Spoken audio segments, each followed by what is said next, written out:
My name is Jeff Swann and I'm one of the directors in E Division. I was recruited out of the Northwest Territories and it was a battle between my sister and I to see who was going to depot first. By fluke, I was accepted to depot ahead of Jill, and although she has 4 years of seniority in age, I have 4 weeks of RCMP seniority, and I'm always sure to remind her of that. The Swann family comes from a long line of police officers and emergency responders. My great-grandfather was in the Irish Constabulary. One grandfather was a detective with the London City Police who did 42 years service. My other grandfather was in corrections and a firefighter. My mom, a nurse. My dad did the full 35 years in the RCMP. My uncle was also in the RCMP. Both my sisters and their partners are police officers. To say it was a calling would be an understatement. Now, looking back, I've had an amazing career in a variety of different roles, including plainclothes experience, detachment commander experience for 7 years, and now as a staff sergeant, the past 6 years have all been in labor relations, helping other officers. I too was tired of successive governments stripping away our pay and benefits at any opportunity. I knew that the NPF, under the guidance of Brian Sauvé, was going to be the vessel that would finally make that change and give all Mounties a powerful leg to push back on. I've had so many great moments with officers and have seen the appreciation in their eyes and their families' eyes when I was able to help them through a very challenging or tough circumstance.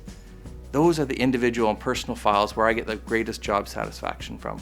Maybe a full night's sleep or a full day off might be a nice achievement for me, but seriously, there's so many areas that are being worked on and it's hard to pick just a couple areas. We have huge reviews going on with relocation policies, government housing, promotions policy, and a revamped staffing model, of course. Now, resourcing issues are affecting all of the women and men across the country, and the NPF are pushing this as hard as we can.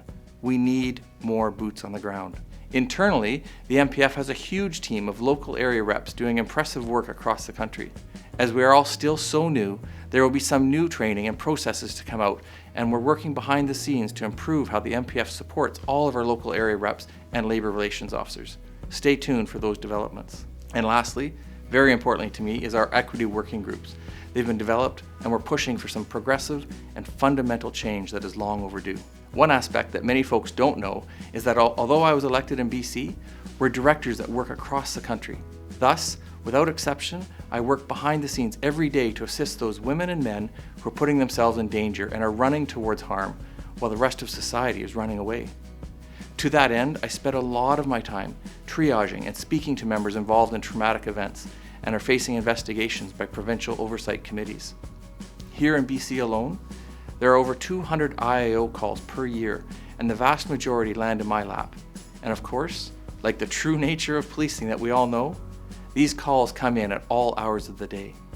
I pride myself on being available to you at your time of need and making myself available at any time. I find this aspect of the job very rewarding. We are already seeing the huge benefits of the NPF, and I'm contacted daily by members who recognize and appreciate the advances and benefits made to improving their family life. And believe me, there's lots more to come. RCMP officers for almost 147 years have had zero representation. For the past 24 months though, we now have a voice. And although it's going to take time to fix and improve on the current systems, please know that you are our #1 priority. Please be safe. Check in on each other. And if you ever need assistance, do not wait. We are there for you and we have your back. Thank you.